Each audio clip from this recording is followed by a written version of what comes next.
हरि ओम। श्री रामचंद्र प्रीत्यर्थे जपे विनियोगः। इसके बाद आता है अथ ध्यानम। श्री रामचंद्र प्रीत्यर्थे जपे विनियोगः। सभी शब्द मराठी में भी हमें परिचित है। इस प्रीत्यर्थ उस प्रीत्यर्थ हम कहते हैं। जप जप शब्द हमें मालूम होता है। विनियोग ये भी शब्द हम जानते हैं। संस्कृत और मराठी बहुत करीबी है एक दूसरे के, बिल्कुल मां बेटी है सगी। अर्थ जो के त्यों लिया तो भी वही है। श्री रामचंद्र प्रीत्यर्थे जपे विनियोगः, यानी ये जो जाप हम करने वाले हैं, ये जो मंत्रोच्चारण हम करने वाले हैं, राम रक्षा स्तोत्र मंत्र से, ये स्तोत्र मंत्र जो भी हम बोलने वाले हैं, जाप करने वाले हैं, 1 बार 2 बार 108 बार कहेंगे, जो कुछ कहेंगे, तो ये जो हम जाप करने वाले हैं वो किस लिए करने वाले हैं, ये बुद्धकौशिक ऋषि यहां हमें स्पष्ट रूप से बताते हैं। श्री रामचंद्र प्रीत्यर्थे जपे विनियोगः, यानी इस जाप का विनियोग केवल श्री रामचंद्र प्रीत्यर्थे। 2 अर्थ है उस शब्द के, रामचंद्र के लिए और रामचंद्र की प्रीति, रामचंद्र का प्रेम। यही मेरा एकमात्र अर्थ, यही मेरा एकमात्र काम, यही मेरा एकमात्र धर्म। यानी रामचंद्र के लिए और रामचंद्र की प्रीति प्राप्त करने के लिए, स्वयं के लिए नहीं। कितना सुंदर बताया है देखो, रामचंद्र के लिए और रामचंद्र का प्रेम संपादन करने के लिए, प्राप्त करने के लिए ही इस जाप का विनियोग हो। आप कहेंगे बापू फिर हम क्यों पढ़े राम रक्षा अगर हमें कुछ फायदा नहीं है तो? यही तो सबसे बड़ा रहस्य है ना बच्चों। मैं हमेशा एक उदाहरण देता हूं। मुट्ठी भर चावल है, पानी में भिगोए, पकाए, खाए, खत्म। वही मुट्ठी भर चावल, अर्थात चावल कभी भी उगते नहीं, उन्हें बोना पड़ता है। यानी ये जो मुट्ठी भर चावल है, वे अगर हमने जमीन में ठीक से बोए तो उससे कम से कम 20,000 गुना चावल मुझे मिलते हैं। तेन त्यक्तेन भुंजिता। मुझे अगर उपभोग करना है तो मुझे पहले त्याग करना पड़ेगा। मुझे आम का पेड़ लगाना है तो मुझे पहले उस आम की गुठली को जमीन में बोना होगा। उन मुट्ठी भर चावलों का मैंने लालच किया या फिर मुट्ठी भर गेहूं का मैंने लालच किया, उसके बजाय अगर मैं मुट्ठी भर गेहूं बोए तो मुझे बहुत बड़ी फसल प्राप्त होगी। खेत भर के गेहूं मिलने वाले हैं, उनमें से पुनः 2 मुट्ठी बाजू में निकाल कर रखूंगा, उन्हें फिर से बोऊंगा, मुझे 2 खेत मिलेंगे। उनमें से पुनः मैं 4 मुट्ठी बाजू में निकाल के रखूंगा, मुझे 4 खेत मिल जाएंगे। यानी जब मैं बोता हूं तब वही उगता है, यह गलत बात है। वही उगता है लेकिन उतना ही नहीं उगता। क्या कभी ऐसा हुआ है कि आम की एक गुठली बोई, उस पेड़ को केवल एक ही आम लगा? ऐसा नहीं होता। गेहूं का एक दाना मैंने जमीन में बोया तो उसके भुट्टे में केवल एक ही दाना होता है क्या? नहीं, उगते हैं गेहूं ही, लेकिन कई गुना। यह सबसे अहम बात हमने कुदरत से कभी सीखी ही नहीं। हम बुक्कड़ जैसे हाथ में आए हैं ना गेहूं, उतने पीस कर खा जाओ, बस खत्म। लेकिन उसी का मैंने ठीक तरह से इस्तेमाल किया तो मेरे लिए अनंत भंडार खुला होगा, इसके बारे में हम सोचते ही नहीं। यहां बुद्धकौशिक ऋषि हमें बताते हैं कि बच्चों, ये जो जाप है श्री रामचंद्र प्रीत्यर्थे जपे विनियोगः, इस जाप का जो योग है, इस जाप का जो विनियोग है, उपयोग है, जिसके लिए इसका इस्तेमाल करना है, किसके लिए? तो केवल श्री रामचंद्र का प्रेम संपादन करने के लिए। क्योंकि रामचंद्र का प्रेम एक बार मैंने संपादन किया तो फिर मुझे क्या चाहिए और क्या नहीं, मुझे कब क्या प्राप्त करा देना और कब क्या प्राप्त नहीं करा देना, मेरी रक्षा कहां से करनी है, कब करनी है और कैसे करनी है और किससे करनी है, ये वे रामचंद्र जानते हैं। ये वे रामचंद्र जानते हैं। ऐसा ही सादा उदाहरण अगर हमारे जीवन का लिया, सीधी सी बात है देखो, आजकल हम किसी चीज का इस्तेमाल करते हैं, मास्टर कार्ड या फिर ऐसा ही कोई कार्ड रहेगा। यह कार्ड लेकर हम सब जगह जाते हैं। इस कार्ड पर हम यहां खरीदारी करते हैं, वहां खरीदारी करते हैं, वहां खरीदारी करते हैं। लेकिन यह खरीदारी मेरी कब तक चलेगी? जब तक वो कार्ड किसी बैंक से जुड़ा है, उस बैंक में राशि है, तब तक। जिस पल वो राशि खत्म हो जाती है, उसी पल वो कार्ड तुम्हें मुझे किस काम का, मुझे बताओ? कुछ काम का नहीं। हमें हमारे सांसारिक जीवन की बात ये जचती है, लेकिन हमारे वास्तविक जीवन की बात स्वीकृत नहीं है कि हम कार्ड लेकर जाते हैं और हमें ये कार्ड हर जगह चलाना होता है। हर जगह एहतियात बरती जाती है कि उतना पैसा है या नहीं बैंक में, नहीं तो लेना कि नहीं। मेरे बैंक में पैसा रहे बगैर मुझे उस कार्ड का उपयोग कुछ भी नहीं है, यह पहले मुझे समझना चाहिए। मुझे भगवान ने हाथ दिए हैं, मुझे भगवान ने पैर दिए हैं, मुझे भगवान ने अच्छे माता पिता दिए हैं, मुझे भगवान ने घर दिया है, शिक्षा दी है, सब कुछ दिया है, साथ में इतने सारे अवसर दिए हैं। ये सारे कार्ड्स है, ध्यान में रखो। लेकिन इस कार्ड का कब मैं इस्तेमाल कर सकूंगा? जब मेरे बैंक में मेरी जमा पूंजी होगी तभी, यानी मेरे परमेश्वर की कृपा होगी तभी। अन्यथा किसी भी कार्ड का इस्तेमाल नहीं कर सकते, मुझे समझना चाहिए। भले ही हजारों करोड़ों रुपए हो, बहुत बड़ा मान सम्मान हो, हाथ में प्रचंड सत्ता हो, मेरे पास वक्तृत्व की बड़ी ताकत हो, मेरे पास लोगों को ठगने की ताकत हो, मेरे पास 10 लोगों को मारने की ताकत हो, सब कुछ हो, लेकिन फिर भी ये सारे केवल कार्ड्स है। ये कार्ड्स तभी चलते हैं जब मेरे बैंक जो है, जिस बैंक की बदौलत मुझे ये कार्ड्स मिले हैं, उस बैंक में होने वाली मेरी राशि अक्षय है तब तक। और वो अक्षय राशि यानी रामचंद्र का प्रेम। अर्थात मैंने ढेर सारे 100 कार्ड्स लिए, इसलिए मेरी खरीदारी करने की अथवा इस्तेमाल करने की शक्ति नहीं बढ़ती, बल्कि बैंक में होने वाली मेरी राशि बढ़ने के कारण ही कोई भी व्यवहार करने की मेरी शक्ति बढ़ती है। उसी प्रकार मेरे 100 रिश्तेदार हैं और 2000 लोग मुझे मानते हैं, 10,000 लोग मेरे अधिकार क्षेत्र में काम करते हैं। इस पर मेरी जगत में सुख प्राप्त करने की शक्ति, आनंद प्राप्त करने की शक्ति और खूबियां निर्भर नहीं होती। फिर किस पर निर्भर होती है? तो ये सारे कार्ड जिस बैंक से जुड़े हैं उस परमेश्वर के खजाने पर, और वह परमेश्वर का खजाना यानी उन परमेश्वर का, उन श्री राम का हम पर रहने वाला प्रेम। आप कहोगे बापू, आप हमेशा ही हमें बताते हैं अकारण करुणा। फिर जिन परमेश्वर के पास अकारण करुणा है, वो ये अकारण करुणा हमारे बैंक में क्यों नहीं जमा होती? मुझे सीधी सी बात बताइए, अगर आज हमने व्यवहारिक दृष्टि से देखा तो पैसा किसने उत्पन्न किया? पैसा मानव ने उत्पन्न किया। धन मानव ने उत्पन्न नहीं किया। धन जो है, संपत्ति जो है, वो परमेश्वर ने उत्पन्न की, लेकिन उसका व्यवहार ठीक से चलने के लिए सर्वप्रथम इंसान ने बार्टर सिस्टम शुरू किया। यानी क्या, मेरा घोड़ा मैं तुम्हें बेचता हूं, तुम्हारी गाय मुझे बेचो, या फिर मेरी एक गाय के बदले तुम मुझे 5 बकरियां दे दो, अथवा मेरे बोरी भर के चावल के बदले में मुझे 6 लीटर दूध दे दो।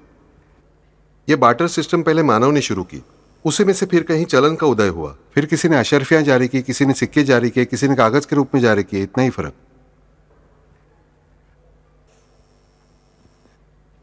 यानी इस प्रकार मानव ने क्या किया?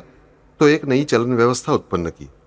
यह चलन व्यवस्था मानव ने उत्पन्न की, मानव ने धन नहीं उत्पन्न किया। यह धन है ही, उस धन को इस्तेमाल करने का मार्ग, वो संपत्ति इस्तेमाल करने का मार्ग और उसे अनुशासित करने का मार्ग तथा नियम मानव ने बनाए हैं। ये नियम परमेश्वर ने नहीं बनाए हैं। 100 पैसों का 1 रुपया अथवा इतने डॉलर के इतने पाउंड, इतने कुछ जो है, इतने शिलिंग्स वगैरह जो कुछ है, वो मानव ने हर एक अपने अपने देश के अनुसार निश्चित किया। इसी प्रकार हर एक मानव उसे प्राप्त संपत्ति की मुद्रा व्यवस्था स्वयं ही करता रहता है। चलन व्यवस्था और चयन व्यवस्था, दोनों व्यवस्थाएं मानव स्वयं ही करता रहता है। हर एक के बैंक में परमेश्वर ने जमा करने के लिए संपत्ति जन्मता दी हुई होती है। वो हम कितनी खर्च करते हैं अथवा उसकी कितनी बचत करते हैं और नई संपत्ति कितनी अर्जित करते हैं, इस पर सब कुछ निर्भर है। लेकिन हम नया कुछ नहीं कमाते, जो है उसे बेलगाम तरीके से खर्च करते रहते हैं, और फिर एक पल को पता चलता है कि मेरा बैंक अब खाली हो गया है, अब मैं कोई भी व्यवहार नहीं कर सकता अथवा मेरा कोई भी व्यवहार सफल नहीं हो सकता। लेकिन ये जब मेरी समझ में आता है तब तक बहुत देर हो चुकी होती है, क्योंकि फिर जब मैं कमाने लगता हूं तब तक हुआ कर्जा चुकाने की मेरी सारी चीजें खत्म होती हैं। जो कुछ कर्जा हुआ है उसके बीच अननोइंग पीरियड में, उस पीरियड में हुआ कर्जा, जब हम कमाने जाते हैं तब कमाया हुआ सारा पहला पैसा, सारी बातें इस कर्जे में चली जाती हैं, क्योंकि उसका मुझे प्रात्यक्षिक फायदा ठीक से दिखता नहीं, प्रत्यक्ष फायदा दिखता नहीं। इस कारण हम संकट में फंसने के बाद जब भगवान की भक्ति शुरू करते हैं अपनी जरूरत के कारण, तब हमें उम्मीद रहती है कि तुरंत चलो आज भक्ति की, कल सुबह मुझे फल मिलना चाहिए। लेकिन जो डेफिसिट है बीच का, वो डेफिसिट कौन पूरा करेगा? और डेफिसिट पूरा किए बिना कुछ नहीं होगा, यह मुझे पहले समझना चाहिए। और जितने जोर से मैं भक्ति करता हूँ, दिल से करता हूँ, और उसमें भी याद रहे कि मैं अगर सिर्फ काम में भक्ति ही करता हूँ, सिर्फ मेरे किसी फायदे के लिए मैं 21 दिन सिद्धिविनायक को जाऊंगा, 21 दिन यहाँ जाऊंगा, तब उसका फल बहुत ही छोटा है। जब मैं, हे भगवान मुझसे गलती हुई, चूंकि मुझ पर संकट आया है, डेफिनेटली मैंने तो कुछ गलतियां की है, मेरे यहाँ तो निश्चित ही कुछ पाप हुए हैं, मैं तुम्हारी भक्ति से दूर जा चुका हूँ, अतः हे भगवान मेरी भक्ति को बढ़ाओ, मैं तुम्हारा अधिक से अधिक नाम सुमिरन करूंगा, अधिक से अधिक गुण संकीर्तन करूंगा, और तुम्हारी कृपा मुझे प्राप्त करनी है, मैं तुम्हें हमेशा के लिए पाना चाहता हूँ। ऐसी पद्धति से जब भक्त भक्ति करना शुरू करता है, तब उसका बैंक, उसमें रहने वाली जमा पूंजी अधिक जोर से, अधिक तेजी से बढ़ने लगती है। इन बुध कौशिक ऋषि ने हमें यहाँ स्पष्ट रूप से बताया कि बच्चों, आपको जो कुछ डिफिकल्टीज होंगी, अड़चने होंगी, वे राम रक्षा के जरिए निश्चित ही पूरे होने वाली है। और आगे चलकर हमें बुध कौशिक ऋषि सबका अर्थ भी बताते हैं, फलश्रुति भी बताते हैं। लेकिन सबसे बड़ी फलश्रुति उन्होंने यहाँ बताई है कि श्री रामचंद्र प्रीत्यर्थे जपे विनियोगः, यानी इसका विनियोग केवल प्रभु रामचंद्र के लिए है। इसका इस्तेमाल रामचंद्र कैसे करेंगे मेरे जाप का, ये वे तय करेंगे, मैं नहीं। श्री रामचंद्र प्रीत्यर्थे जपे विनियोगः, यहां हमें पहली बार समझ में आता है कि स्तोत्र जो है, इसका यह आरंभिक परिचय, इंट्रोडक्शन हमें हुआ, और फिर शुरू होता है अथ ध्यानम। अथ ध्यानम, रामचंद्र का ध्यान करना है। स्तोत्र की शुरुआत में ही क्या है हमारे लिए? रामचंद्र का ध्यान। रामचंद्र जैसे दिखते हैं, रामचंद्र जैसे हैं, वे रामचंद्र सारी उनकी प्रभा विभा आभा समेत, उनके तेज ओज समेत, उनका संपूर्ण रूप हमें हमारे चक्षुओं के सामने लाना है, बाह्य चक्षुओं के सामने भी और अंतर चक्षुओं के सामने भी। हम कई बार सोचते हैं कि ध्यान लगाना यानी आंखें बंद करके बैठना और ध्यान लगाना, होता नहीं है। देखो, लगा कर देखो, आंखों के सामने आंखें बंद कीजिए, साईं बाबा का चेहरा आया, एक पल आया, दूसरे पल कोई और ही दिखाई देने लगता है, फिर डर लगता है, आंखें खोलते हैं हम। इसलिए ये वाहियात कल्पना छोड़ दीजिए। हम फिल्मों में देखते हैं कि आंखें बंद करके ऐसा हाथ वगैरह करके कोई बैठा है और जाप कर रहा है। यह बहुत ही प्रगत स्थिति है। पहली अवस्था में तुम पूरा सगुण साकार चित्र सामने रखो, उन रामचंद्र की ओर देखो, जो कोई तुम्हारे उपास्य देवता होंगे उनकी ओर देखो, और उनके रूप से प्रेम करो। उनका मुकुट, उनका धनुष्य, उनकी आंखें, उनके हाथ, उनके चरण,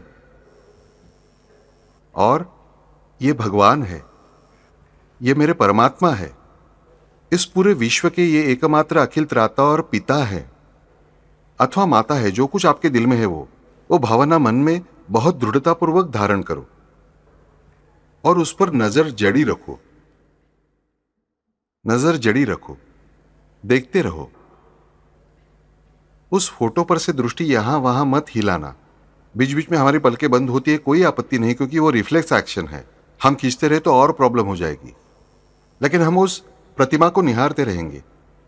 कम से कम इतना तो हम कर ही सकते हैं कि हमारी बंद आंखों के सामने मूर्ति हिल सकती है, लेकिन खुली आंखों के सामने मूर्ति को हम हिलने नहीं देंगे, यानी हम हमारी आंखें नहीं हिलाएंगे।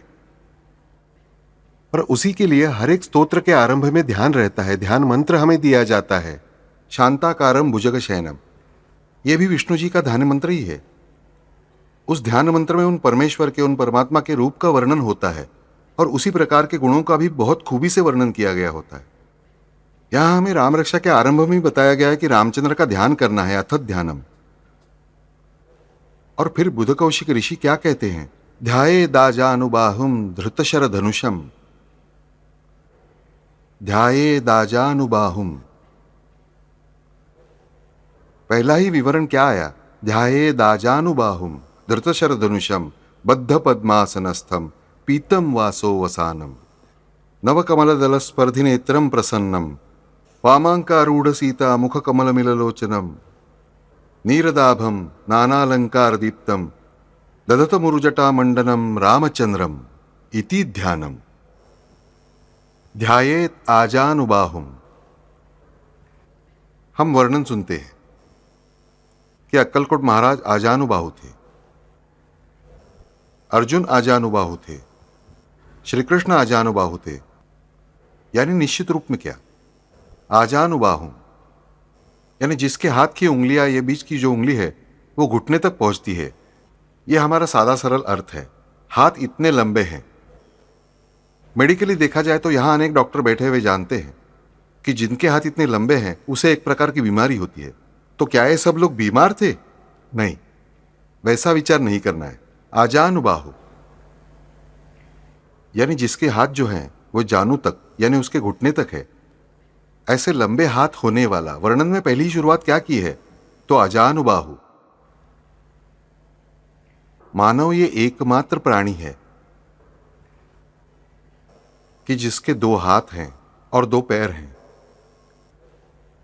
औरों को 4 पैर हैं अथवा 6 पैर हैं या 8 पैर हैं, या फिर छोटे छोटे कीड़ों को 80-80, 90-90 भी पैर होते हैं। पंछी हैं, उन्हें 2 पंख है और 2 पैर हैं, यानी उनके पंख पैरों से बहुत भिन्न है, उन्हें हाथ नहीं कहा जा सकता। लेकिन ये मानव ही ऐसा है जिसके 2 पैर हैं और 2 हाथ हैं। उन दोनों हाथों का इस्तेमाल वो पैरों जैसा भी कर सकता है। पैरों का इस्तेमाल हाथ जैसा करना जरा कठिन है, लेकिन करना पड़ता है, कुछ बार हम देखते हैं। एक मानव ही ऐसा एकमात्र प्राणी है जिसके 2 हाथ है, 2 पैर है और जो इरेक्ट है। होमो इरेक्ट ऐसा ही उसका नाम है। मानव जाति का, प्रजाति का नाम मूलतः होमो इरेक्ट है, अर्थात ये इरेक्ट यानी ये जो 4 पैरों पर रेंगने की स्थिति में अन्य प्राणियों जैसा था वो इरेक्ट हुआ।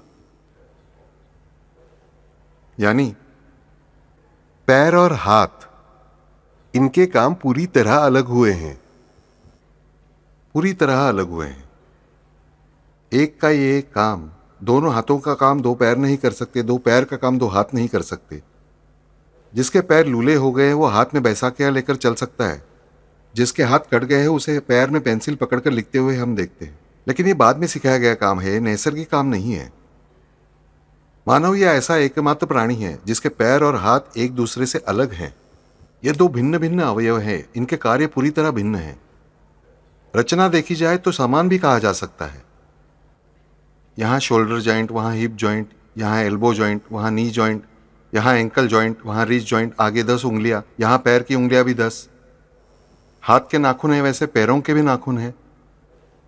सब कुछ वैसे देखा जाए तो समान, लेकिन फिर भी अहम बात यानी कि मानव आड़ा था अन्य प्राणियों जैसा, वो प्राणियों की तरह आड़ा न रहते हुए खड़ा हुआ। और यही मानव की विशेषता मानव को कई बातें देती रहती है। जो मूवमेंट्स अन्य प्राणियों के लिए संभव नहीं है वे मानव आसानी से कर सकता है, वो मानव के शरीर की विशिष्ट रचना के कारण। घुटने यानी नी जॉइंट्स और एल्बो यानी कोहनी के जॉइंट्स, ये वैसे देखें तो स्ट्रक्चरली समान है, लेकिन उनकी दिशाएं अलग अलग है। हाथ ऐसे हैं, घुटने ऐसे हैं, और यही इस मानव के हाथ कभी भी घुटने तक नहीं पहुंचते, कभी भी घुटने तक नहीं पहुंचते। इसका महत्वपूर्ण कारण क्या है? तो मानव चलते हुए, हमने देखा है कि हर एक ने, हम भी खुद चलते हैं, मेरा पैर आगे जाता है वैसे मेरा हाथ भी आगे जाता है। हाथ सीधे रखकर चलने वाला मनुष्य विचित्र दिखता है, बताइए। रास्ते से तो चल रहा है लेकिन हाथ बिल्कुल हिल नहीं रहे बाजू में। हम कहते हैं या तो उसके हाथ में कुछ बीमारी है या फिर पागल है, दिमाग गुम गया है। तो हाथ के और पैर के मूवमेंट्स लगातार होते रहते हैं चलते समय भी। गाड़ी में हम बैठे हैं, समझो, देखो ड्राइवर के बाजू में, और हम गाड़ी चलाना सीख चुके हैं, तो ब्रेक मारने का समय आने पर हमारा भी पैर अपने आप दब जाता है। एक्चुअली बाजू में बैठा चलाने वाला गाड़ी चला ही रहा होता है। यह अपने आप क्यों घटित होता है? तो यह होता है रिफ्लेक्स एक्शन। हाथ पैरों के मूवमेंट्स का कोऑर्डिनेशन, हाथ के मूवमेंट्स का पैरों के मूवमेंट्स के साथ कोऑर्डिनेशन होना जरूरी है। और यह कोऑर्डिनेशन 4 पैरों पर चलने वाला प्राणी और यह खड़ा हुआ प्राणी, इनमें भिन्न भिन्न है। इंसान ने जब खड़ा रहना पसंद किया और उसे अधिक सुविधाजनक लगा, तब हाथों का कार्य और हाथों के कार्य की दिशा बदलने के कारण हाथों की लंबाई पैरों की लंबाई से कम हुई। हाथों की लंबाई ये पैरों की लंबाई से कम हुई, ये उत्क्रांतिवाद। लेकिन ये सब कुछ हालांकि शारीरिक दृष्टि से शरीर रचना की दृष्टि से, बायोलॉजी की दृष्टि से सच है। फिर भी अहम बात ऐसी होती है कि शरीर में जो शक्ति केंद्र है, वे शक्ति केंद्र, उनमें से प्रमुख 7 यानी 7 चक्र, मूलाधार चक्र से लेकर सहस्त्रार चक्र तक, और उसके व्यतिरिक्त होने वाले 108 शक्ति केंद्र शरीर के, हालांकि हर मानव के शरीर में समान है, फिर भी इन 108 शक्ति केंद्रों में नाभि स्थान के ऊपर और नाभि स्थान के नीचे केवल 27 शक्ति केंद्र है। वही नाभि स्थान के ऊपर 81 शक्ति केंद्र है। इम्बैलेंस है इस बॉडी में। केवल 27 शक्ति केंद्र नाभि स्थान यानी कि नाभि के नीचे है, वही 81 शक्ति केंद्र नाभि स्थान के यानी नाभि के ऊपर है।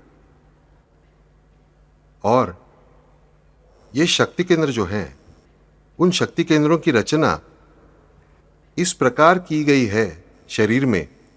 ये शक्ति केंद्र यानी कोई एनाटॉमिकल स्ट्रक्चर नहीं है, मुझे समझना चाहिए। जैसे सुषुम्ना नाड़ी, इड़ा पिंगला, ये एनाटॉमिकल सिस्टम नहीं है, बल्कि ये सुप्रा फिजियोलॉजिकल सिस्टम है। उसी प्रकार ये शक्ति केंद्र है। इन शक्ति केंद्रों की रचना ही कुछ ऐसी है कि कोई भी शक्ति केंद्र ये जैसे स्वतंत्र रूप से कार्य करता है, वैसे औरों के साथ भी कार्य करता है। और ये एक कार्य चालू रहते समय दूसरे का कार्य चालू होगा, तभी ये दोनों शक्ति केंद्र एक दूसरे के कार्य का कहीं भी विरोध नहीं करते। इस प्रकार की उनकी रचना की गई होती है। और जैसा कि मैंने पहले बताया कि चलते समय हाथ आगे आता है, वैसा पैर भी आगे आता है। मेरे पैरों के साथ मेरे हाथों की गतिविधि भी होती ही है। इस क्रिया में बैलेंस सबसे अहम है। और शक्ति केंद्र नाभि स्थान के नीचे बहुत कम यानी 27 होने के कारण और 81 नाभि स्थान के ऊपर होने के कारण, और इनमें से मैक्सिमम जो केंद्र है 81 में से, वे सब के सब नाभि स्थान के ऊपर से लेकर मस्तिष्क तक, हाथों में और पैरों में जो शक्ति केंद्र है, वे शक्ति केंद्र बहुत गिने चुने हैं। दोनों हाथों में 14 और दोनों पैरों में 14, दोनों पैरों में मिलकर 14, दोनों हाथों में मिलकर 14, और फिर दोनों पैरों में मिलकर जो 14 है और दोनों हाथों में मिलकर जो 14 है, उनका चलते समय होने वाला संघर्ष टालने के लिए इन हाथों की रचना ऐसी हुई है कि जिस कारण किसी भी हाथ के शक्ति केंद्र का पैर के शक्ति केंद्र से विसंवाद नहीं होगा। और इस कारण हाथ की लंबाई हमेशा घुटनों तक ही रहेगी, उससे परे नहीं जाएगी। इसका ख्याल रखा गया, क्योंकि पैरों में होने वाले 14 के 14 शक्ति केंद्र जो है, वे घुटनों के नीचे है। घुटने से जंघा तक एक भी शक्ति केंद्र नहीं है। और हाथ के शक्ति केंद्र तो बाह से लेकर इस उंगली तक सर्वत्र है। यहां से यहां तक 7, यहां से यहां तक 7, लेकिन जंघा में एक भी शक्ति केंद्र नहीं है, घुटने के नीचे शक्ति केंद्र है। इससे चलते समय होने वाली मूवमेंट्स में इन शक्ति केंद्रों का एक दूसरे से होने वाला घर्षण, उन वाइब्रेशन का होने वाला घर्षण टाला गया, क्योंकि आम इंसान उसका कौन सा शक्ति केंद्र उस समय जागरूक रहेगा बता नहीं सकता। मन में पापी विचार आने पर अलग प्रकार के केंद्र जागरूक होते हैं, मन में अच्छे विचार आने पर अलग केंद्र जागरूक होते हैं, सात्विक आहार लेने पर अलग केंद्र जागरूक होते हैं, वही तामसी आहार लेने पर अलग केंद्र जागरूक होते हैं, भक्ति करने पर अलग केंद्र जागरूक होते हैं, तो भक्तों को पीड़ा पहुंचाने पर अलग केंद्र जागरूक होते हैं। मैं खुद ही नहीं जानता ये शक्ति केंद्र है कहाँ और क्या कार्य करते हैं और कैसे। और इसीलिए परमात्मा ने उनकी अनंत करुणा से, अकारण करुणा से उनकी रचना ऐसे की ताकि उनका कहीं पर भी संघर्ष ना हो, और इसलिए उनकी रचना इस प्रकार की गई। लेकिन ये जो परमात्मा है, ये परमात्मा उनके शरीर में भी जब वे सगुण साकार रूप धारण करते हैं तब वैसे ही शक्ति केंद्र होते हैं। रचना कोई अलग नहीं होती।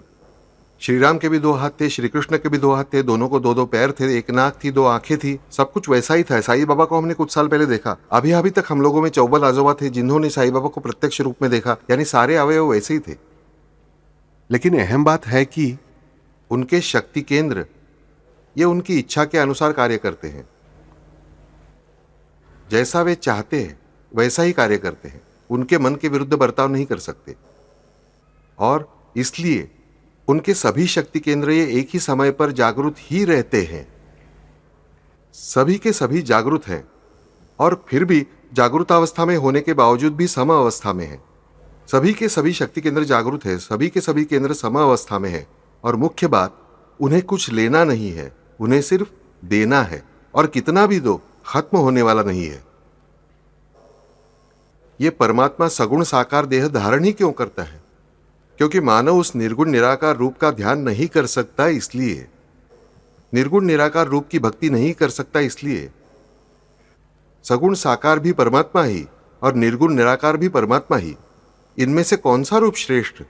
ज्ञानी लोग हमें बता सकते हैं कि निर्गुण निराकार श्रेष्ठ, हरगिज नहीं। जितना सगुण साकार श्रेष्ठ उतना ही निर्गुण निराकार श्रेष्ठ। हमें दृढ़तापूर्वक डट कर बताना आना चाहिए कि ज्ञानेश्वर जी ने ज्ञानोत्तर भक्ति की, ज्ञानेश्वरी जैसा अद्वैत बताने वाला, प्रस्तुत करने वाला ग्रंथ लिखा। चिद विलासानंद का खेल उन्होंने लिखा। लेकिन ये सब करने के बावजूद भी उन सावले सगुण साकार विट्ठल की उन्होंने भक्ति की और लोगों से भी करवाई। रामदास जी ने दासबोध जैसा बहुत ही सुंदर ग्रंथ लिखा, लेकिन फिर भी उनकी श्रीराम और हनुमान जी की सगुण साकार भक्ति वैसे ही उन्होंने हमेशा जारी रखी। इतना ही नहीं बल्कि मंदिर स्थापन करके लोगों से भक्ति करवाई। मुझे कई लोग मिलते हैं, नहीं ज्ञानेश्वर जी और रामदास जी ने निर्गुण निराकार भक्ति से कही। अरे मूर्ख हो, फिर स्वयं ज्ञानेश्वर जी क्यों जाते थे पंढरपुर? हम तो कथाओं में से जानते हैं कि उनके इतिहास से भी जानते हैं कि हर वर्ष ज्ञानेश्वर जी पंढरपुर विठोबा से मिलने जाते ही थे। रामदास जी ने कितने स्थापन किए हनुमान मंदिर? 11। रामदास जी की प्रेरणा से हजारों हनुमान मंदिर स्थापन हुए, लेकिन रामदास जी ने स्वयं स्थापन किए 11 हनुमान जी के मंदिर हैं, जिनके प्राण प्रतिष्ठा स्वयं रामदास जी ने की है। यानी हमारी समझ में आना चाहिए कि सगुण साकार जितना श्रेष्ठ उतना ही निर्गुण निराकार श्रेष्ठ। परमेश्वर परमेश्वर है, वे निर्गुण निराकार भी नहीं अथवा सगुण साकार भी नहीं, दोनों केवल उनके रूप है। वे जब चाहे तब उन्हें धारण कर सकते हैं, और जब ये सगुण साकार रूप धारण करते हैं तब क्यों करते हैं? आप हम जैसे आम भक्तों के लिए, वे इन स्पंदनों को आसानी से स्वीकार कर सके, इसलिए उनके स्पंदन है ही, उनकी कृपा है ही। लेकिन उस निर्गुण निराकार या सगुण निराकार अवस्था में से भक्त उन्हें प्राप्त नहीं कर सकते। आम इंसान को प्राप्त करने के लिए निर्गुण निराकार इम्पॉसिबल, सगुण लेकिन निराकार इम्पॉसिबल। सगुण साकार होगा तब अधिक सुविधाजनक होता है, और इसीलिए बार बार वे अवतार लेते रहते हैं ये स्पंदन देने के लिए, और जिसने स्पंदनों को स्वीकार किया उससे उन्हें अधिक बढ़ाने के लिए। और फिर उनके शरीर के शक्ति केंद्र सारे के सारे देह के जागरूक रहते हैं, और इसलिए वे जिस मात्रा में वे वाइब्रेशन देना चाहते हैं उस मात्रा में भक्तों को वे प्रतीत होते हैं। स्वामी के घुटनों तक हाथ थे, कुछ लोग कहते हैं घुटनों के भी पार पहुंचते थे। लेकिन बच्चों, एक बात हमें सोचनी चाहिए, उनके हाथ नापने वाले हम कौन होते हैं? अरे एक जगह पर बैठकर अगर उन्होंने तुम्हें टपली मारना चाहा ना, तो तुम चाहे उनके स्थान से 100 मील की दूरी पर हो तो तुम्हें मारेंगे ही।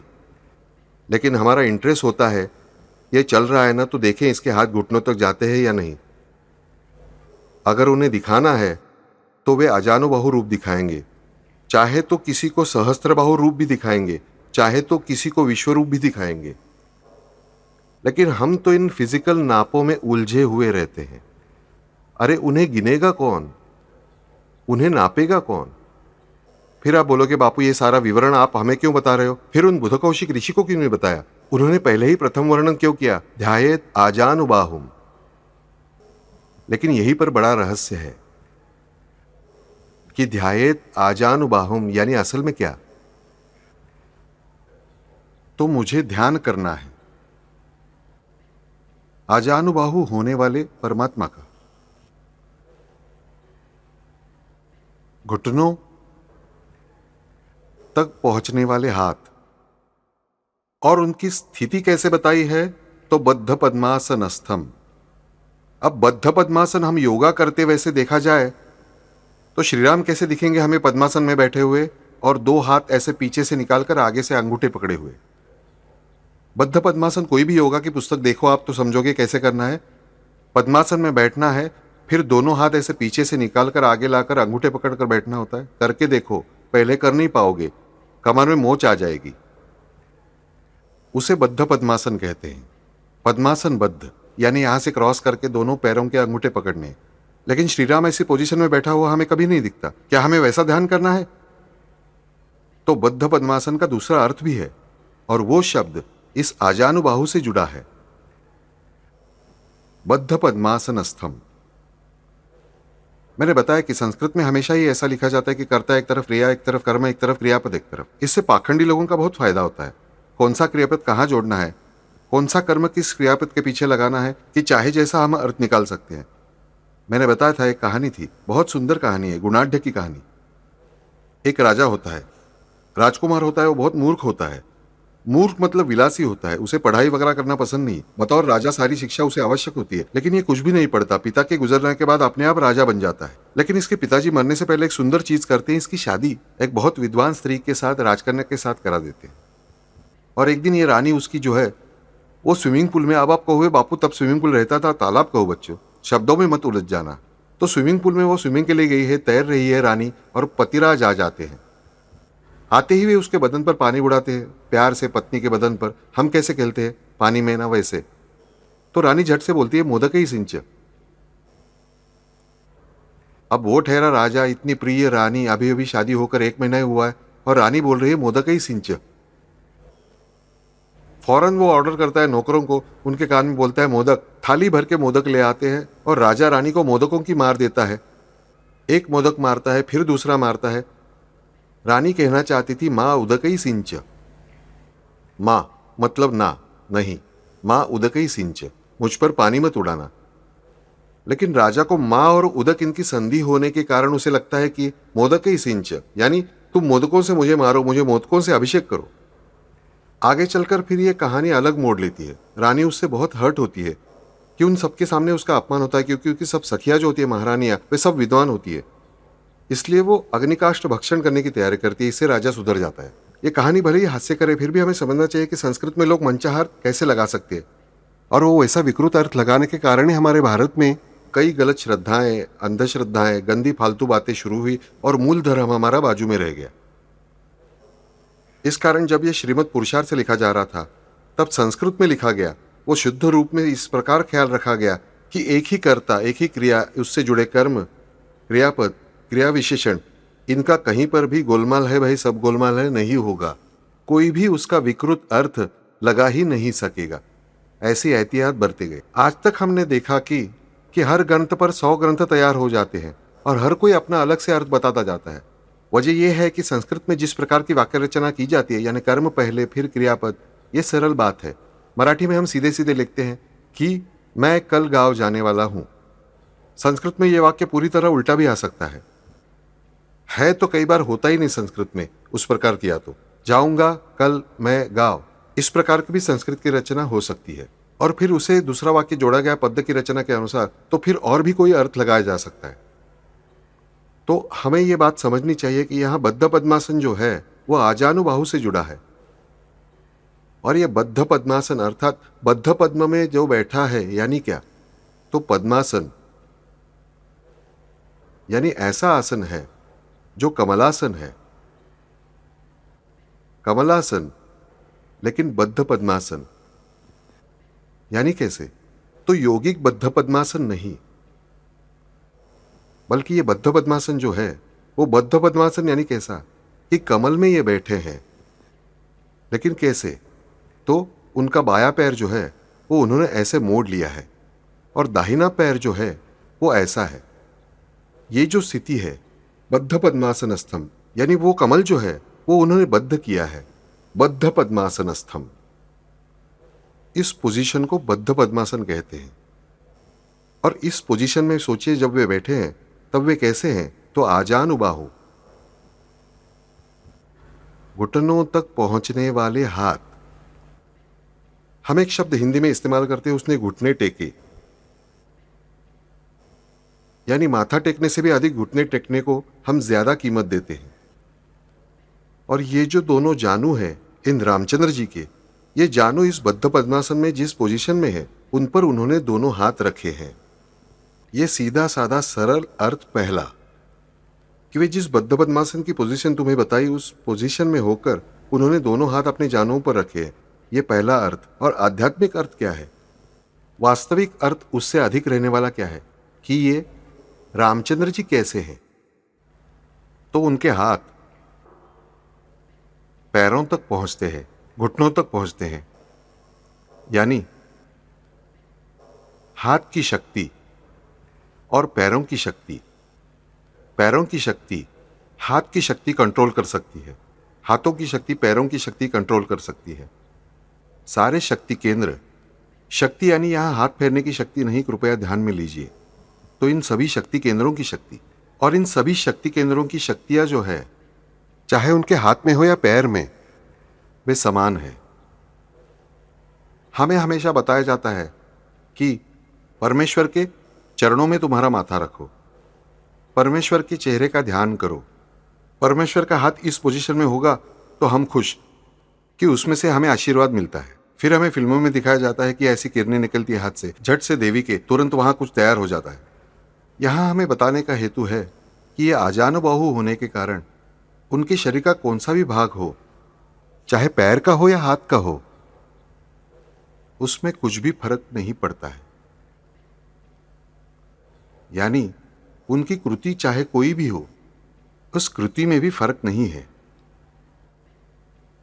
चाहे मैं उनके पैरों पर माथा रखूं, चाहे उनके मुख का ध्यान में करूं, चाहे उनके हाथ का मैं ध्यान करूं, उनके हाथ की मुट्ठी चाहे बंद हो, चाहे उनके हाथ की मुट्ठी ऐसे कल्याण मुद्रा में हो, चाहे उनका हाथ घुटने पर रखा हो, चाहे वो बद्ध पद्मासन में बैठे हों, चाहे वो चल रहे हों, चाहे वो खड़े हों, चाहे वो सो रहे हों, चाहे उन्होंने मेरी ओर देखा या फिर उन्होंने मुझे देखते समय आंखें बंद कर ली हो, चाहे उनकी आंखें बंद हो, उनकी आंखें खुली हो, चाहे मेरी ओर उनकी पीठ हो या फिर उन्होंने मेरी ओर चेहरा किया हो, सारी बातें उनके लिए समान ही है। उन्होंने मेरी ओर देखा यानी मुझ पर कृपा हुई, लेकिन उन्होंने मेरी ओर नहीं देखा तो कृपा नहीं हुई, ऐसा नहीं। वे मेरी ओर आते हुए दिखाई दिए या मुझसे दूर जाते हुए दिखाई दिए, फर्क नहीं है। वे आंखें बंद करके दिखाई दिए, वे आंखें खुली करके दिखाई दिए, फर्क नहीं है। मैं उनके पैरों को नमस्कार कर सका, मैं उनके हाथों को नमस्कार कर सका, मैं उनके चेहरे को दूर से नमस्कार कर सका, फर्क नहीं है। आजानुबाहु शब्द का प्रमुख अर्थ मुझे जानना चाहिए कि जिनके शरीर के हर एक शक्ति केंद्र में अन्य सभी शक्ति केंद्रों का कार्य करने की क्षमता रहती है, वे वास्तविक आजानुबाहु हैं। बाकी के जो मानव हैं, उनके 108 शक्ति केंद्रों में से हर एक शक्ति केंद्र सिर्फ स्वयं का ही काम कर सकता है। वहीं ये जो महामानव के भी परे अगर रहने वाला कोई जो है, उसके शरीर का हर एक शक्ति केंद्र अन्य सभी 107 शक्ति केंद्रों का काम भी कर सकता है। इसीलिए उसे हम आजानुबाहु कहते हैं। आजानुबाहु, ध्यायेत आजानुबाहुम। इसलिए बताया है कि इससे पहले ही बुध कौशिक ऋषि की प्रज्ञा महान है, और हमने ऐसी कथा भी सुनी है कि बुध कौशिक को रामरक्षा कैसे प्राप्त हुई, रामरक्षा उन्होंने कैसे सुनी, उन्हें कहाँ बताई गई, कहाँ उत्पन्न हुई, और हम जानते हैं कि यह मंत्र कितना महान है। इसलिए वे पहले ही हमें बताते हैं कि ध्यान कैसे करना है। ध्यायेत आजानुबाहुम, इस प्रकार ध्यान करे। नहीं, सारे बंधन सटासट तोड़ डाले हैं बुध कौशिक ऋषि ने। वो दिख रहा है ना हमें दूर से, वहां से मुझे उसका केवल कान दिख रहा है, अरे मैं उसका कान का ध्यान करूंगा। मुझे उसके केवल पैरों का नाखून दिख रहा है, मैं उसका ध्यान करूंगा। मुझे उसका केवल एक बाल दिख रहा है, मैं उसका ध्यान करूंगा। ध्यायेत आजानुबाहुम, और उसका हर एक शक्ति केंद्र, ये 108 शक्ति केंद्रों का काम कर रहा है। मुझे यह अखंडित परमेश्वर उनके एक शक्ति केंद्र के ध्यान से भी प्राप्त हो सकते हैं। उनका यानी कोई भी अवयव हो, कौन सा भी भाग हो, उनके रूप का किसी भी प्रकार का, पीछे आगे खड़े सोए हुए, हमें कुछ भी फर्क नहीं पड़ता। इसलिए श्रीराम का ध्यान कैसे करना है, यह हमें सुंदर रूप से यहाँ बुध कौशिक ऋषि ने बताया है कि जैसे हो पाएगा वैसे करो। ध्यायेत आजानुबाहुम बद्ध पद्मासनस्थम, जैसा हो पाएगा वैसे करो। और अहम बात ध्यान में रखो कि श्रीराम बद्ध पद्मासनस्थम है, कमल में बैठे हैं। कमल जैसा आसन होगा या फिर साक्षात कमल होगा। देखो, बैठते समय उसमें उन्होंने बायां पैर मोड़ लिया है और दाहिना पैर नीचे छोड़कर उन्होंने वो कमल कसकर पकड़े रखा है। ऐसे स्वरूप का ध्यान वे हमें बता रहे हैं। पहले बता रहे हैं कि सारे बंधन तोड़कर कि जैसे हो पाएगा वैसे ध्यान करो, और फिर बता रहे हैं बद्ध कैसे हैं ये, तो बद्ध पद्मासनस्थम। आसन, आसन यानी हम सब जानते हैं बैठने की जगह। आसन यानी बैठने की जगह। हम नीचे जो चौकोर टुकड़ा बिछाया है उसे भी आसन कहते हैं। सिंहासन भी होगा तो वो भी आसन है। ये इतनी सुंदर मेघडमरी हम देखते हैं वो ग्रंथ का आसन है। सिंहासन भी आसन ही है, यानी हम जिस पर बैठते हैं, स्थिर होते हैं, वो आसन है। और ये जो आसन है, आसन यानी उस चीज पर मैं खड़ा रहूं तो वो आसन नहीं है।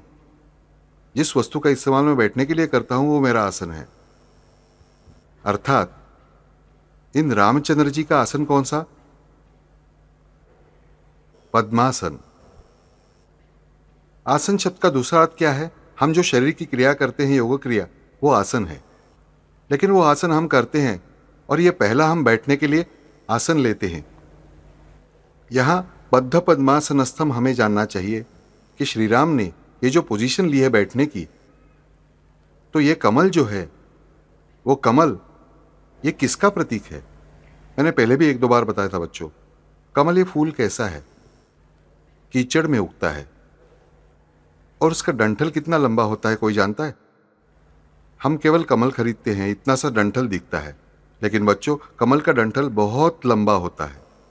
नीचे के कीचड़ से पूरी तरह जितना पानी ऊपर ऊंचा रहेगा ना, उतना डंठल ऊपर आता है।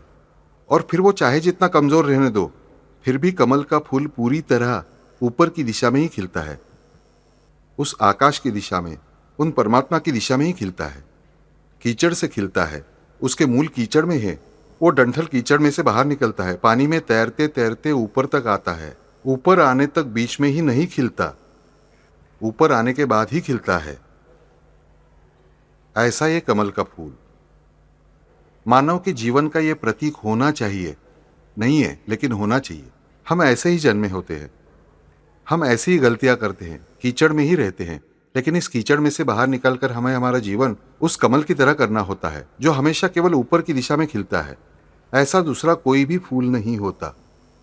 सूरजमुखी भी सूर्य की ही दिशा में मुड़ता है, सूर्य की दिशा में मुड़ता है, लेकिन इस कारण वो ऐसा, और मुरझाने के बाद ऐसा गिरता भी है। लेकिन कमल ऐसा एकमात्र है जो सीधा का सीधा ही पानी से बाहर आता है और पूरी तरह आकाश की ओर ही देखता रहता है, विकसित होता है और खुद को विकसित करता है। तो कमल यानी क्या? तो खुद का विकास करने की शक्ति, उसका स्वरूप, उसका सिंबल, उसका प्रतीक यानी कमल। इस भारतीय संस्कृति में कमल को किसका प्रतीक माना गया है?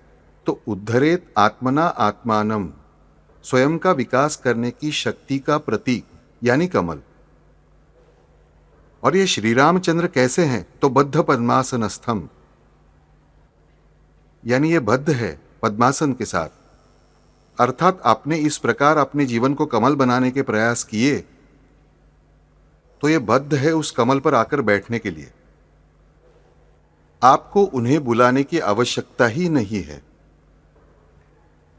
आपके पास अगर कमल है तो उस कमल को बराबर दोनों पैरों से कसकर पकड़कर खुद को बद्ध करा लेकर वहां स्वयं को बद्ध करा लेने वाले ये एकमात्र श्री राम है, जो खुद को बद्ध करा लेते हैं आपके पद्मासन में। लेकिन हमारे पास पद्म का आसन होना चाहिए, और उसी के लिए हमें बुध कौशिक ऋषि कहते हैं, श्री रामचंद्र प्रीत्यर्थे जपे विनियोगः, यानी मुझे मेरे जीवन को कमल बनाना होगा। यानी कैसे? तो कीचड़ में मैं जन्मा होगा जरूर, कोई बात नहीं। मैं तुम्हें दिल से कहता हूं बच्चों, तुमने भले ही 10 पाप नहीं, 100 नहीं, 2000 पाप किए होंगे, चिंता मत करना। इसका अर्थ पाप करो और करते रहो, ऐसा मेरा हरगिज कहना नहीं है। सुधारने की डेफिनेटली प्रयास करो। करते करते फिर से अगर मेरे हाथों कोई गलती हुई, पाप हुआ ना, कोई बात नहीं, फिर से उठकर खड़े हो जाओ। अगर तुम्हारी अपने जीवन का कमल बनाने की तैयारी है तो उस पर वे राम आकर बैठने ही वाले हैं। कैसे आकर बैठेंगे मुझे पता नहीं। राम को अनुभव करना है तुम्हें, उन्हें लाकर बिठाना है तुम्हें, उन्हें आवाहन करना है तुम्हें। अनिरुद्ध का काम है सिर्फ उस कीचड़ से ऊपर उठाकर उस पानी की सतह तक तुम्हें लाकर रखना, तुम्हारा कमल अपने आप खिलने ही वाला है। और उन प्रयासों में ध्यान में रखना, मैं तुम्हारा हाथ कभी भी नहीं छोड़ूंगा। बद्ध पद्मासनस्थम। बद्ध पद्मासनस्थम इस शब्द का अर्थ यहां हमें बुध कौशिक ऋषि ने ठीक से समझाया है, बताया है कि स्वयं के जीवन को कमल बनाओ। यानी ध्यान भी हमें कैसे बताया है, केवल चित्र का ध्यान नहीं। मैं जब श्रीराम का चित्र मेरे सामने रखूंगा, उस चित्र को देखते समय ध्यान में आएगा कि ये बैठे किस पर हैं। श्रीराम सिंहासन पर बैठे होंगे चित्र में, लेकिन एक्चुअली उन्हें मुझे बिठाना है, वो उनका आसन यानी मैं खुद हूं। मेरा जो जीवन आज अपवित्र है, वो पवित्र जीवन पर ही श्रीराम बैठे हैं, ऐसा मुझे दिखाई दे। मुझे वैसी कल्पना करने दो, कोई भी हर्ज नहीं। श्रीराम का आसन मैं खुद हूं, ऐसी कल्पना करो। बद्ध पद्मासनस्थम ध्यायेत आजानुबाहुम।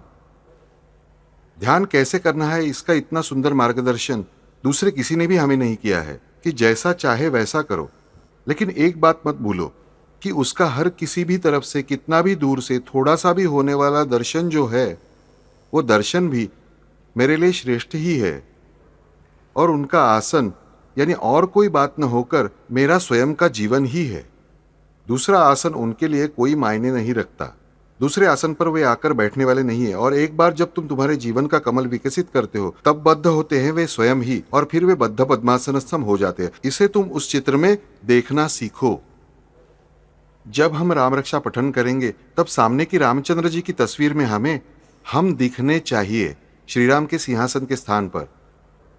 बिल्कुल सरल मन से कल्पना करो कि भाई मैं ऐसा आड़ा सोया हुआ हूं, मैं झुका हुआ हूं, या मैं टेबल बना हूं, मैं सिंहासन बन चुका हूं और उस पर ये रामचंद्र बैठे हैं। कोई भी आपत्ति नहीं, 100%। मैं चाहे पापी हूं, लेकिन मुझे बताइए उस परमात्मा को मेरी वजह से क्या गंदगी चिपकने वाली है? हरगिज नहीं। जो नित्य शुद्ध है, उन्हें कोई भी अशुद्ध नहीं कर सकता। चूंकि मैंने ऐसी कल्पना की, तो क्या मैंने पाप किया? हरगिज नहीं। मुझे पहले समझना चाहिए कि मैं लकड़ी की कुर्सी बना हूं, मैं लकड़ी का सिंहासन बना हूं, मैं कमल का फूल बना हूं और मुझ पर ये परमात्मा बैठे हैं। या फिर मैं गरुड़ हूं और मेरी पीठ पर ये बैठे हैं। मैं नंदी हूं, मेरी पीठ पर ये शिवजी बनकर बैठे हैं। ये कल्पना जरूर कीजिए। मेरा जीवन वैसा देखने की कल्पना ही तो करनी है, फिर बुरी कल्पना क्यों करे? अच्छी कल्पनाएं करे। हमारे मन में भूत के ख्याल झट से आ जाते हैं। अंधेरी रात है, रास्ता सुनसान है, 4-5 पेड़ों की परछाई हिल रही है, ऐसा देखने पर हमें भूतों का ही ख्याल आता है। लेकिन यहां हमें याद करनी चाहिए, मैंने बताई थी शांताबाई की बात, कि अरे अंधेरे से क्यों डरना? उसने अपने भांजी को जवाब दिया, ये तो मेरे विट्ठल का रंग है। एक पल में अंधेरे का रूपांतर प्रकाश में हुआ। वैसे हमारे मन में ध्यान में रहे, यहां कल्पना उसने भी की अंधेरे की। भांजी ने, वो अंधेरे से घबरा गई। बुआ ने उसकी, शांताबाई ने भी उसी की कल्पना की, अंधेरे की, लेकिन वो परमेश्वरी गुणों से की। उसका भय हमेशा के लिए नष्ट हुआ। फिर हमारे मन में तो कल्पना आने ही वाली है, हमारे मन में ख्याल आते ही हैं। फिर वो फालतू विचार करने के बजाय, गलत विचार करने के बजाय हम अच्छे विचार करेंगे। ये सामने जो श्रीराम का चित्र है, उसमें उनका सिंहासन कहो, जो कुछ कहो, वो जो बैठने की जगह है, वो मैं होना चाहता हूं। मेरा हृदय उसी स्थान पर है, क्योंकि कमल ये हृदय का भी प्रतीक है। कमल ये हृदय का प्रतीक है। तो मेरे हृदय को बद्ध करने वाले कौन होने चाहिए? तो राम होने चाहिए। मेरा हृदय मेरी माँ में उलझेगा, पिताजी में उलझेगा, पत्नी में उलझेगा, पति में उलझेगा, बच्चों में उलझेगा, अग्रीड। लेकिन उस हृदय पर इनमें से कोई बैठने वाला नहीं है। तो इस पर बैठेगा कौन? वे एक ही मात्र। क्योंकि हृदय मेरे जीवन में एकमात्र नित्य चीज है। रेस्पिरेशन भी कम ज्यादा होता है, मैं थोड़ा बहुत कंट्रोल कर सकता हूं, परंतु टट्टी पेशाब भी हम कंट्रोल कर सकते हैं, लेकिन हृदय क्रिया कोई भी कंट्रोल नहीं कर सकता। परमात्मा का स्वरूप होने वाला वो पेसमेकर अथवा ऐसे नोड हमारे हार्ट में स्थित इतना सा छोटा सा टुकड़ा, जहां से हार्ट के इंपल्सेस शुरू होते हैं, वो नित्य चालू है। इसलिए हम चलते हैं एक विशिष्ट गति से जन्म से लेकर। तो हमारा हृदय, इसका प्रतीक भी कमल ही है। यानी हमें ऐसी कल्पना करनी चाहिए, एक तो सामने चित्र देखते समय श्रीराम जिस आसन पर बैठे हैं, वह आसन मेरा हृदय है। और उसी समय मन में मेरे कल्पना करनी चाहिए कि ये जो मेरा हृदय है, उस हृदय में भी आकर श्रीराम बैठे हैं। सीधी सी बात है। सामने श्रीराम का चित्र है, श्रीराम के चित्र में राम जिस भी आसन पर बैठे हैं, वो आसन यानी मेरा हृदय है। और मेरे हृदय में भी श्री राम आकर बैठे हैं। मैं कल्पना आंखों से देखते हुए वहां करूंगा और मन में क्या कल्पना करूंगा कि कल्पना यहां हृदय में श्री राम आकर बैठे हैं। यह असली ध्यान होगा बच्चों, ध्यान में रखो। ध्याये दाजानुबाहुम। ध्यान कैसे सुंदर होता है। हम सिर्फ चित्र देखते रहते हैं, हम समझते नहीं। बड़े बड़े संस्कृत ग्रंथ ये बातें बताते हैं, लेकिन असली ज्ञान हम तक कोई पहुंचाता नहीं। लेकिन उन संतों ने हर एक बात खुले दिल से हमारे सामने रखी। बुद्ध कौशिक ऋषि ने कोई भी बात अपने हाथ में नहीं रखी, लेकिन जैसे संस्कृत भाषा लुप्त होती गई, वैसे आम इंसान अब जाहिर है इन सब बातों से अनजान होने लगा। जिसे संस्कृति नहीं आती वो इसे नहीं समझेगा। उस जमाने में संस्कृत बोली भाषा थी। आपको हैरानी होगी इसलिए कहता हूं कि सचमुच मेरी खुद की नानी ये उत्कृष्ट रूप से संस्कृत में संवाद कर सकती थी। उसके कुछ पुराने रिश्तेदार लोगों से वो संस्कृत में बातचीत करती थी। यानी अभी अभी तक वो 1993 में चल बसी। इनका संस्कृत पर इतना प्रभुत्व सुंदर था, तो जिस जमाने में वाकई संस्कृत की बोली भाषा होगी, तब ये बातें लोगों के लिए खुली थी। आज जिस प्रकार हम मराठी बोलते हैं, आज मराठी में हमने ये सब लाया। कल मानो कुछ लोगों ने तय किया कि मराठी भाषा देववाणी है, सब उसे नहीं सीखेंगे, वे सिर्फ बाकी की भाषाएं सीखेंगे, मराठी केवल धर्म के लिए, तो सब खत्म। यानी फिर से आज जो हमें आसान लग रहा हो तब लोगों के लिए मुश्किल होगा। वही हालत संस्कृत की हुई। बुद्ध कौशिक ऋषि ने हमें बताया है कि ध्यान कैसे करना है। ध्यान, धारणा और समाधि। कुछ विद्वान बताते हैं धारणा पहले फिर ध्यान, कुछ कहते हैं ध्यान पहले फिर धारणा। मैं कहता हूं ध्यान भी छोड़ो, धारणा भी छोड़ो और समाधि भी छोड़ो। पहले कुछ तो करो, समाधि के बजाय पहले कुछ तो करो, और वो पहले कुछ करना ही भक्ति है। और यहां हमारे लिए बुद्ध कौशिक ऋषि ने देखो सारे नियम सटासट तोड़ दिए। ध्यान ऐसे करे, धारणा ऐसे करे, चित्र सामने रखो, सगुण साकार श्री राम को निहारो, और उनका आसन यानी तुम्हारा हृदय, और तुम्हारे हृदय पर वे बैठे हैं, इतना ध्यान करो। शुरुआत ही कितनी सुंदर है इस स्तोत्र की। देखो ध्यान मंत्र कितना सुंदर है। हम ये मंत्र कहते हैं, लेकिन इसके बाद राम रक्षा कहते समय हम ये सोचेंगे, ये शब्द हमारे आंखों के सामने आएगा कि ध्यायेद आजानुबाहुम। तब हमारे सामने आना चाहिए आजानुबाहुम। हाथ घुटने तक लंबे रहने वाले दिखाई दिए, कोई बात नहीं, लेकिन उससे भी ज्यादा उनकी किसी भाग पर मेरा ध्यान है। जो भाग मुझे दिख सकता है, वो बालों का एक रोम भी उतना ही श्रेष्ठ है, और ये बद्ध पद्मासनस्थम है। ये शब्द जब मेरे सामने आएंगे तब मेरे आंखों के सामने दिखाई देना चाहिए कि ये बैठे हैं मेरे हृदय पर, और मेरे हृदय के भीतर भी यही बैठे हैं। उनका आसन ही मेरा हृदय है। ध्यान कैसे करे, ये बुद्ध कौशिक ऋषि जितना सुंदर किसी ने नहीं बताया है। आज हमने केवल उसमें से 2 शब्द देखे। आगे का शब्द जो है ध्यायेत आजानुबाहुम धृतशर धनुषम, ये तो बहुत ही सुंदर है। सच कहता हूं, एक राम रक्षा भी यदि हमने दिल में दृढ़ की न बच्चों, तो सारा जीवन कैसे बिल्कुल सुंदर सुंदर सुंदर सुंदर यानी कई गुना सुंदर हो जाएगा। लेकिन ठीक से ध्यान देना पड़ता है, ठीक से समझ लेना पड़ता है। सीधी सी बात है। देखो मेरे बचपन की ही बात है। मेरी नानी ने घर में, माई भी तब हमारी थी, श्रीखंड बनाया था। दही उस गमछे में निचोड़ कर वगैरह रखा होता है, उसकी बहुत दुर्गंध आती है। जो कोई घर में आजकल कोई करता नहीं, लेकिन जो करते हैं वो जानते हैं। ऐसे दही निचोड़ कर कस कर बांधा हुआ रहता है, उसकी गंध खट्टी बिल्कुल स्पॉइल्ड पनीर जैसी लगती है। मैं कहता था क्यों करती है तू, दुर्गंध आती है, मुझे अच्छी नहीं लगती। वो कहती थी हाँ रे, लेकिन इसमें से तुम्हारा पसंदीदा श्रीखंड बनता है ना, सोचो। मैंने उससे पूछा, माई तुम ये कहती तो हो, मगर मुझे एक बात बताओ कि ये जो श्रीखंड जो है वो मीठा बनने से पहले क्या इतनी गंदी दुर्गंध आनी चाहिए? क्या कोई और मार्ग नहीं है? उसने एक बताया। एक बात ध्यान में रखो, जो कुछ मीठा पाना है ना, उसके लिए कहीं पर तो पहले जो कुछ खराब है उसे त्यागना पड़ता है। ये दही छानने में ये जो दुर्गंध निकल जाती है ना, ये दुर्गंध निकल जाती है, इसीलिए ये सुगंधित श्रीखंड तुम्हें मिलता है, याद रखना। दुर्गंध चले जाए बिना सुगंध नहीं मिलती। हम क्या सोचते हैं सुगंध आने के बाद दुर्गंध चली जाएगी। ये प्रैक्टिकल बात है वाकई। कोई गंदी बदबू आई तो हम अच्छा स्प्रे, रूम स्प्रे वगैरह फुहारते हैं, अच्छी खुशबू आती है। लेकिन मानवीय जीवन का रहस्य हमें समझना चाहिए, ये श्रीखंड जैसा है कि पहले वो दही मुझे छानना पड़ता है, उसमें से दुर्गंधी चली जानी चाहिए और तभी सुंदर जायकेदार स्वादिष्ट श्रीखंड मुझे मिलता है। और ऐसे सारे दुर्गंध हटाने वाली सबसे अहम बात यानी हम जो करते हैं वो भक्ति।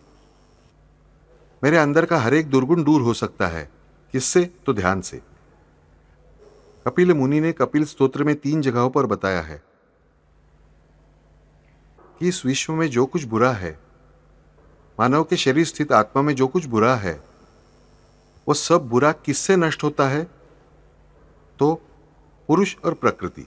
कपिल मुनि सांख्यवादी या पुरुष प्रकृति इस भाषा में बात करते हैं कि पुरुष और प्रकृति के संयोग के कारण ही, यानी परमेश्वर और उनकी भक्ति, इनके संयोग के कारण ही परमेश्वर है ही, मेरी भक्ति का उनके साथ संयोग होना चाहिए और वो संयोग होने के लिए ध्यान की आवश्यकता कपिल मुनि बताते हैं।